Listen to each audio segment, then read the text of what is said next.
ఇదే కదా నీ కథ, ముగింపు లేనిదై సదా సాగదా. నీ కంటి రెప్పలంచున మనస్సు నిండి పొంగిన ఓ నీటి బిందువే కదా నువ్వెతుకుతున్న సంపద. ఒక్కొక్క జ్ఞాపకానికి 100 ఏళ్ల ఆయువుందిగా, ఇంకెన్ని ముందు వేచనో అవన్నీ వెతుకుతూ పదా.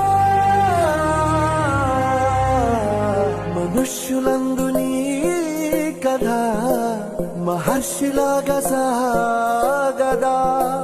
మనుష్యులందు నీ కథ మహర్షిలాగా సాగదా.